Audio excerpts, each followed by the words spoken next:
प्रकरण 18 अंध लिपि। मनुष्य को परमेश्वर ने जितनी इंद्रियां दी है, आँख सब में प्रधान है। आँख न रहने से जीवन भारभूत हो जाता है। बिना आँखों के मनुष्य प्रायः किसी काम का नहीं रहता।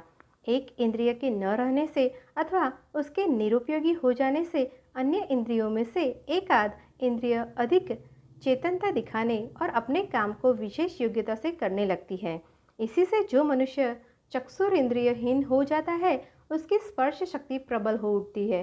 स्पर्श ज्ञान के प्राबल्य की सहायता से अंधा आदमी स्पर्श से ही दृष्टि का भी कुछ कुछ काम कर लेता है, तथापि अंधता के कारण उसका जीवन फिर भी कंटकमय ही रहता है। अतएव निराश, दीन और दुखी अंधों को पढ़ाने लिखाने की जिसने युक्ति निकाली वह धन्य है। यूरोप और अमेरिका में अंधों के अनेक स्कूल है और हजारों अंधे पढ़ लिखकर कितनी ही उपयोगी काम धंधे करने लगे हैं। कोई शिक्षक है, कोई लेखक है, कोई गाने बजाने का व्यवसाय करता है, कोई कुछ।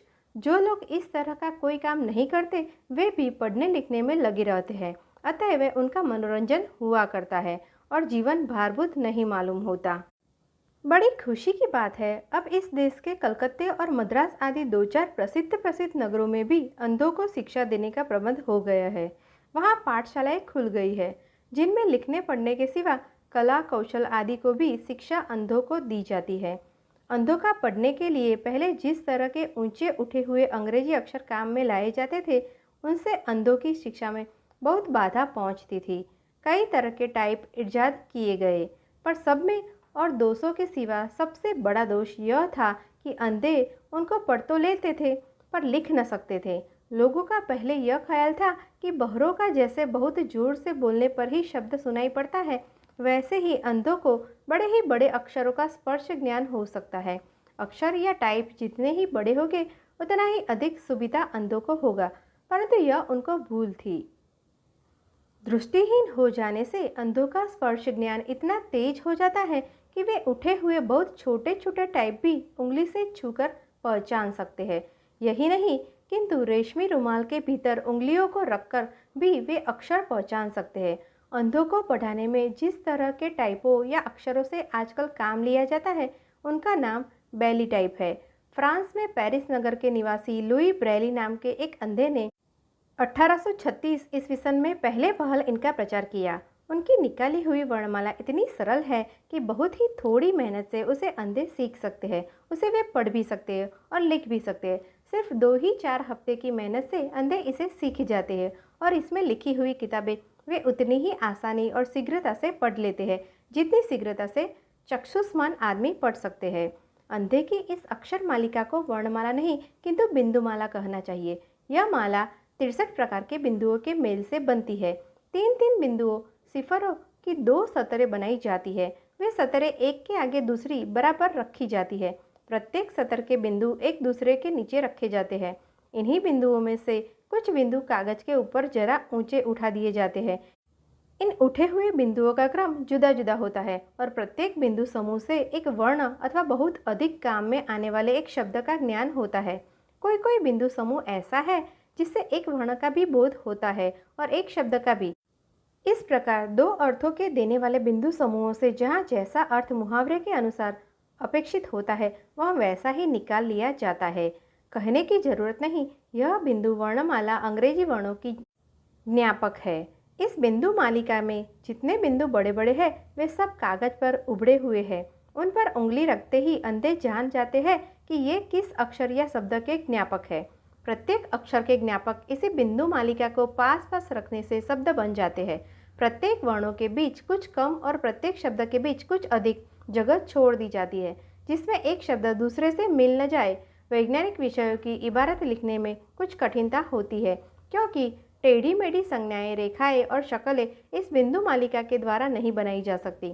परंतु अंधों के लिए विज्ञानवेत्ता या शास्त्री होने को अभी वैसी जरूरत भी नहीं है। अभी तो उनके लिए ऐसी किताबों की जरूरत है जिनसे उनका मनोरंजन हो और जिन्हें पढ़कर वे अपना समय अच्छी तरह काट सके और साथ ही साथ अपने ज्ञान की भी कुछ वृद्धि कर सके। इस बिंदु वर्णावली में इबारत लिखने के लिए एक खास किस्म का ढांचा दरकार होता है। उसी पर कागज लगा दिया जाता है। अंधे उसे बड़ी सफाई से लिख लेते हैं, कितनी ही पढ़ी लिखी स्त्रियां इस वर्णमाला में किताबें लिख लिख कर अंधों को नजर करती है। ब्रेली की बनाई हुई इस नई बिंदुमाला का प्रचार इंग्लैंड में हुए अभी बहुत दिन नहीं हुआ। 1872 ईस्वी में डॉक्टर आर्मिटेज नाम के एक विद्वान ने इसका पहले पहल प्रचार किया, परंतु उसका अब इतना प्रचार हो गया है कि इसकी बदौलत आजकल हजारों अंधे वहाँ शिक्षा पा रहे हैं। अंधों के लिए कितने ही स्कूल खुल गए हैं।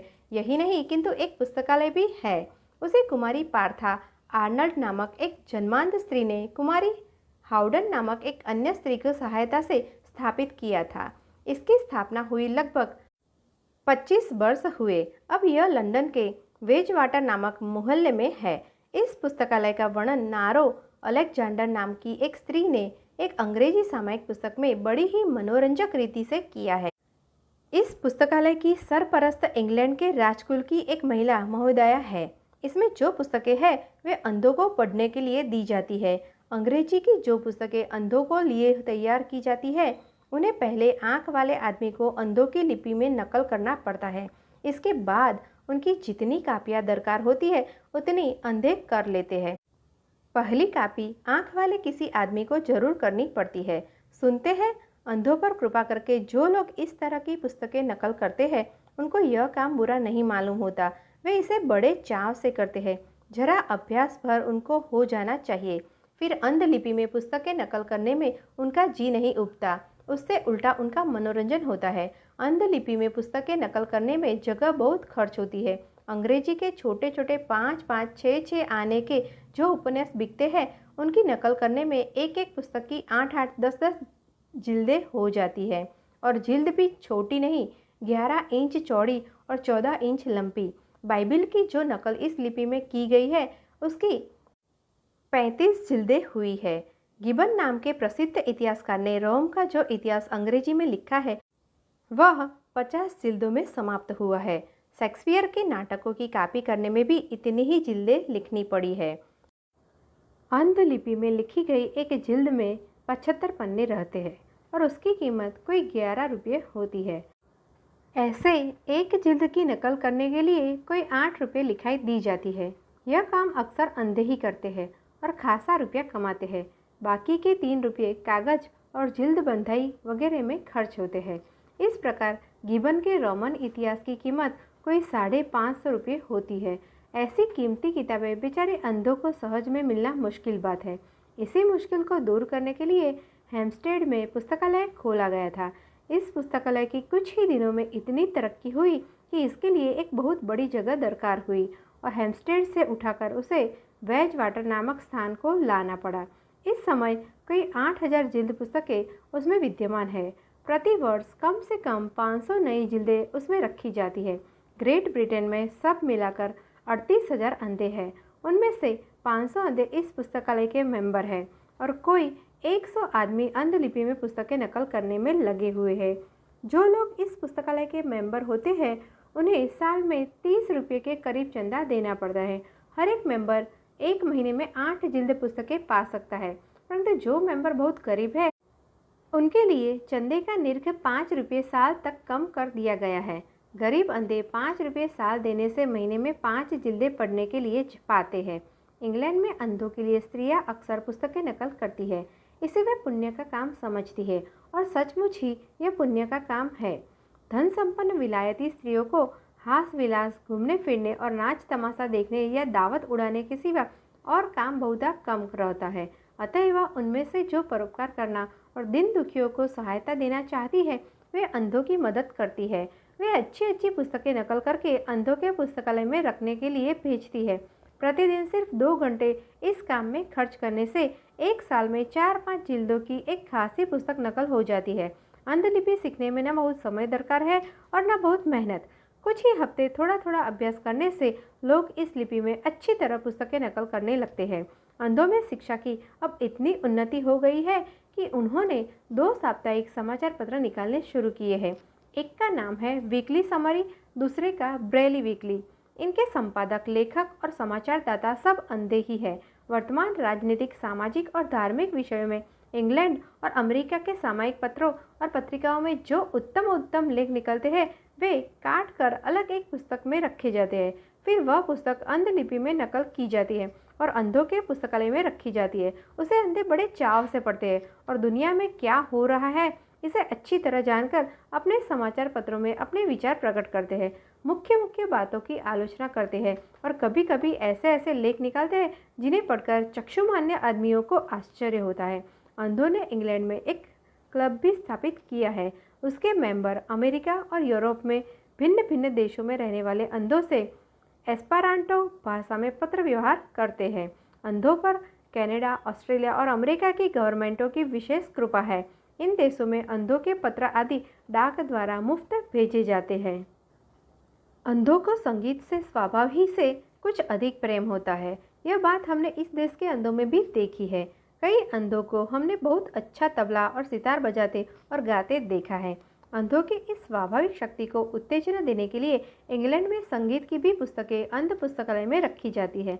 इस कला में तो कोई कोई अंधे आंख वाले आदमियों को भी मात करते हैं। विलायत में कुमारी लुकस नाम की एक जन्मांध स्त्री है। वह संगीत में बहुत ही प्रवीण है। कुछ दिन हुए एक पाठशाला में संगीत अध्यापक की जगह खाली हुई। उसके लिए अनेक पुरुष उम्मीदवारों ने अर्जियां दी। कौन उस जगह के लिए अधिक योग्य है, इसकी जांच के लिए सबकी परीक्षा हुई। परीक्षा का फल यह हुआ कि कुमारी लुकस का नंबर सबसे ऊंचा आया, अतः वह जगह उसी को मिली। अंधों का स्पर्श ज्ञान जैसे बहुत बढ़ा चढ़ा होता है और उनके अंधेपन की थोड़ी बहुत कसर उससे निकल जाती है, वैसे ही उनकी स्मरण शक्ति भी विलक्षण होती है।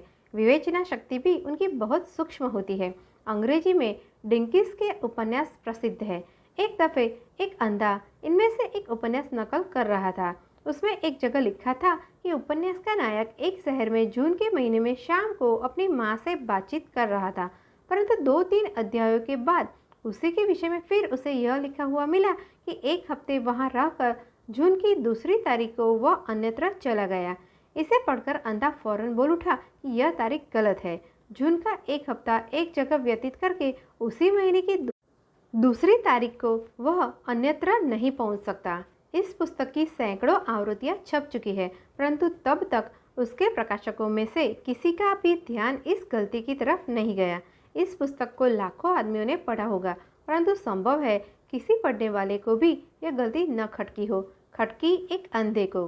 अंधों को शिक्षा देना बड़े पुण्य का काम है। क्या कभी वह दिन भी आवेगा जब इस देश के अंधों को भी पढ़ाने लिखाने का यथेष्ट प्रबंध होगा? दिसंबर 1906।